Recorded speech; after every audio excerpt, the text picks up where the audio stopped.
त्या नगरमध्ये बाळासाहेब थोरातांची कन्या जयश्री थोरात, त्या जयश्री थोरातांच्या बद्दल भाजपचा उमेदवार सुजय विखे वाटते त्या गलिच्छ पद्धतीने बोलतो आणि गुन्हा दाखल होत नाही.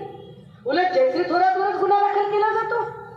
काल परवा कोल्हापूरचा तो धनंजय महारे काय म्हणतोय, महिलांना काँग्रेसच्या रॅलीत दिसला तर बघा फोटो काढले जातील. काय बाप जाण्याची प्रॉपर्टी विकून पैसे देतोयस? हा काय ह्यांनी काय यांच्या खिशातलं दिलेत पैसे? पैसे लोकांचे, आमचे जीएसटीचे पैसे, आमचे टॅक्सचे पैसे, आमचे पैसे आम्हाला घ्यायला काय अडचण आहे. पण या पैशांवर अशी काही मिजाज मारायला लागले जणू काही पैसे यांनी यांच्या स्वतःच्या खिशातले खर्च केले. राजे हो, महिलांची सुरक्षा महत्वाची. इथं 70 वर्षाची आजी पण सुरक्षित नाही आणि 3 वर्षाचं छोटं बाळही सुरक्षित नाही. बदलापूरमध्ये 3 वर्षाच्या लेकरासोबत काय झालं? सोनपेठ पिठामध्ये 3 वर्षाच्या लेकरासोबत काय झालं? बीडच्या माजलगावमध्ये 9 वर्षाच्या लेकरासोबत काय झालं? आमच्या बायकांना सुरक्षितता नाही, आमच्या लेकी बाई सुरक्षित नाहीत. देवेंद्र फडणवीस सपशेल अपयशी ठरलेले गृहमंत्री, त्यांच्याकडून आम्ही काय अपेक्षा करावी? ते त्यांच्या पत्नीलाही सुरक्षा देऊ शकत नाही. कारण सभागृहाच्या पटलावर देवेंद्र फडणवीसांनी स्वतःच सांगितलं की माझी पत्नी अमृता हिच्यावर अनिक्षा जयसिंगानी नावाची बाई स्पाईंग करत होती. ती आमच्या घरात घुसून तिने कॅमेरा घेऊन माझ्या बायकोचं व्हिडिओ शूटिंग केलं. मी बोलत नाहीये, हे सभागृहाच्या पटलावर ऑन रेकॉर्ड देवेंद्रजींनी मांडलं. अरे जो गृहमंत्री स्वतःच्या बायकोला सुरक्षा देऊ शकत नाही तर महाराष्ट्रातल्या लेकी बाळींना सुरक्षा काय देणार? म्हणून बदल गरजेचा आहे, म्हणून बदल गरजेचा आहे. राजे हो, ही लोक गलिच्छ आहेत. कालपर्यंत गावगाडे एकत्र राहत होते. कालपर्यंत 12 बलुतेदार 18 अलुतेदार गुन्ह्या गोविंदानं गावगाड्यात नांदत होते. पण जाती जातींमध्ये विष पसरवायचं काम एकनाथ शिंदेनी केलं. जाती जातीत विष पसरवायचं काम देवेंद्र फडणवीसांनी केलं. जाती जातीमध्ये विष पसरवत असताना वारंवार वारंवार भारतीय संविधानावर आघात करण्याचं काम देवेंद्र फडणवीसांनी केलं. काल परवा देवेंद्र फडणवीस म्हणाले की राहुल गांधीजी यांच्या हातामध्ये जे लाल पुस्तक होतं, हा लाल रंग नक्षलवादाचा रंग आहे आणि ते नक्षलवादी आहे. ज्याच्या हातात लाल रंगाचं पुस्तक असेल तो नक्षलवादी आहे आणि म्हणून राहुल गांधींच्या आजूबाजूला सगळे नक्षलवादी आहे.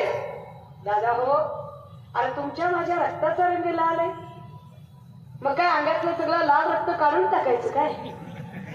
काय रंगांचं राजकारण करतात ही गलिच्छ माणसं? यांना भाववाढीबद्दल यांना बोलता येत नाही, महिला सुरक्षेबद्दल बोलता येत नाही, बेरोजगारीवर बोलता येत नाही, नोकर भरतीवर बोलता येत नाही. सोयाबीनचा भाव 6,000 देतो म्हणले होते, 3,800 काय आता 3,500 खाली गेलाय भाव. मला आनंद आणि अभिमान आहे. एकमेव आमचे सन्मान्य पक्षप्रमुख उद्धव साहेब की ज्यांचे मुख्यमंत्री असताना त्यांनी सोयाबीनचा भाव 6,500 पर्यंत आणि कापसाचा भाव 12,000 दिला. एकमेव पक्षप्रमुख उद्धव साहेब आहेत की ज्यांच्या काळात शेतकऱ्याचा 7-12 सरसकट कोरा करायचा ठरवला गेला आणि सरसकट कर्जमाफी केली. ते देवेंद्रजींच्या सारखी तत्वता अभ्यास करतो सांगत राहिले नाही. आता ही महाविकास आघाडी सांगते की आम्ही सत्तेत आल्यावर 3 लाख रुपयापर्यंतची कर्जमाफी सरसकट करून टाकू आणि जे शेतकरी नियमित कर्ज घेऊन कर्जफेड करणारे आहेत त्यांच्यासाठी पुन्हा 50,000ची सवलतीची रक्कम आम्ही देऊ.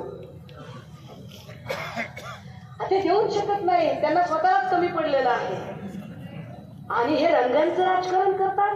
हे शेतकऱ्यांबद्दल बोलत नाहीत, हे महिलांबद्दल बोलत नाहीत, हे युवकांबद्दल बोलत नाहीत, रंगांचं राजकारण करतात आणि म्हणतात की राहुल गांधींच्या हातातली जी प्रत होती, जे लाल रंगाचं पुस्तक होतं ते अर्बन नक्सलीचं. राजे हो, माझ्या हातात पुस्तक आहे. अय कॅमेऱ्यावाल्या लाव तुझा ड्रोन. माझ्या हातात हे पुस्तक आहे. ज्या पुस्तकाबद्दल देवेंद्र फडणवीस म्हणाले की अर्बन नक्सली घडवले जात आहे. अर्बन नक्सली घडवण्यासाठी म्हणून राहुल गांधी हातात लाल पुस्तक घेतात. दादा हो, हे नुसतं लाल पुस्तक नाही, हे भारतीय संविधान आहे.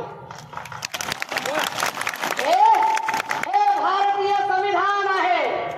या देशामध्ये शाळा कशी शिकावी, ऍडमिशन कसं घ्यावं, नोकरी कशी मागावी, आरक्षण कसं मागावं, प्रमोशन कसं मागावं, जातीचा दाखला कसा काढावा, घर कसं घ्यावं, अपघाती विमा कसा भरावा, बांधकाम कसं करावं, जगावं कसं, मरावं कसं, पुरावं कसं, या प्रत्येक गोष्टीचा कायदा सांगणारा बाबासाहेबांनी लिहिलेलं हे संविधान आहे.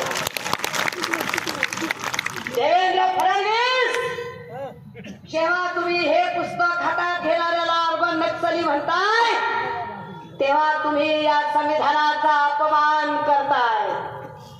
आणि नुसता भारतीय संविधानाचा अपमान करत नाही आहात, तर हे संविधान लिहिणाऱ्या आमच्या काळीज कप्प्यात राहणाऱ्या विश्वरत्न डॉक्टर बाबासाहेब आंबेडकरांचा तुम्ही अपमान करताय. जागा दाखवली पाहिजे. का बदल गरजेचा आहे? आमच्या महापुरुषांचा अपमान करतात.